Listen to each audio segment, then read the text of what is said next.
Christmas ईसाई धर्म के पैगंबर ईसा मसीह के जन्म का उत्सव है और ये हिंदुओं, यहूदियों और मुसलमानों के कैलेंडर की कोई पवित्र तारीख नहीं है। हालांकि मुस्लिम समाज भी ईसा मसीह को पैगंबर मानता है, पर क्रिसमस नहीं मनाता। मुस्लिम समाज में जो सबसे अहम व ख़ास त्यौहार है वो ईद है। ईद और क्रिसमस में फ़र्क है और इस फ़र्क को समझना अहम है और साथ ही ईसाईयत और इस्लाम के बीच के जुड़ाव को समझना भी उतना ही महत्वपूर्ण है। यही बात आपको चौंका सकती है। इस्लाम भले ही ईसा मसीह के जन्म का उत्सव नहीं मनाता, लेकिन जीसस की इज्जत ज़रूर करता है। मुसलमानों की नज़र में ईसा मसीह ईसाइयों के पैगंबर हैं और ये मानता उनके मज़हब का एक अभिन्न हिस्सा है।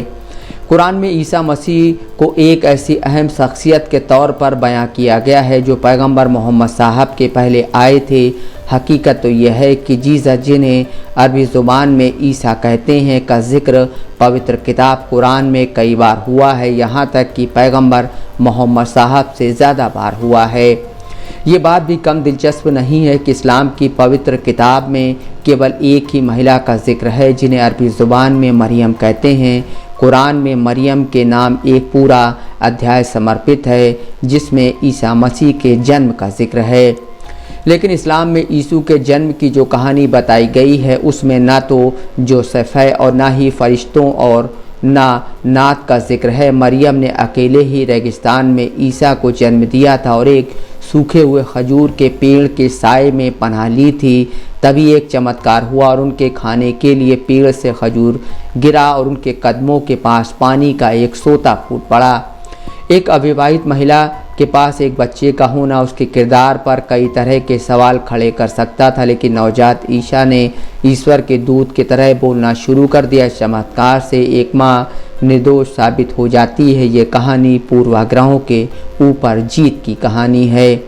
जब मुस्लिम ईसा का जिक्र करते हैं तो उनसे अपेक्षा की जाती है कि वो कहेंगे उन्हें शांति मिले। मुस्लिमों का मानना है कि क़यामत के दिन वह वापस लौटेंगे। मुस्लिम साहित्य में ईसा की तारीफ कुरान से पहले से की जाती रही है। सूफ़ी अल गज़ाली उन्हें आत्माओं का पैगंबर कहकर बुलाते हैं, वहीं इब्न अरबी उन्हें संतों की सील के रूप में बताते हैं।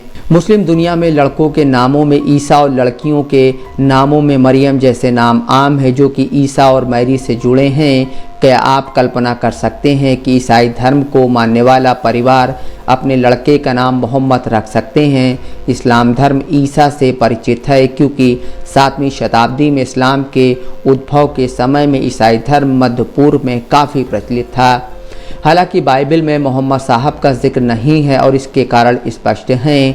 आने वाली शताब्दियों में इस्लाम ईसा मसीह की आराधना कर सकता है, लेकिन इतना साफ है कि चर्च ने यह उदारता नहीं बरती।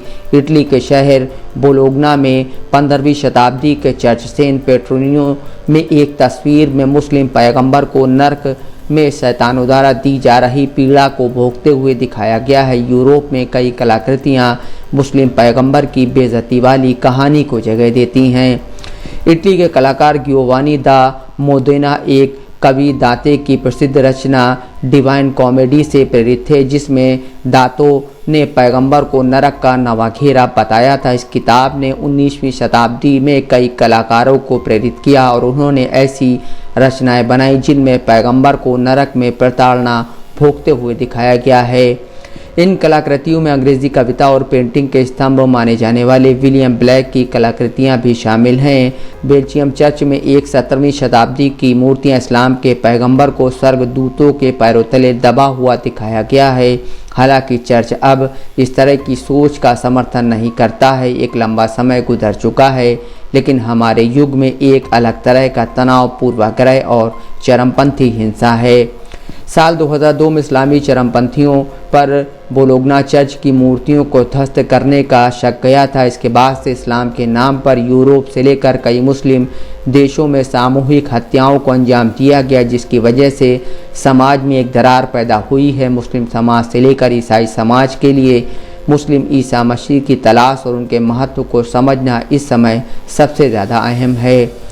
अगर हम ये समझ पाएँ कि आखिर वो कौन सी ऐसी चीज़ है जो दुनिया के सभी धर्मों को आपस में जोड़ती है, तो शायद हमें समाज में पनपी इन दरारों को भरने में मदद ज़रूर मिलेगी। Mohammad Asim Siddiqui, Dastak live news.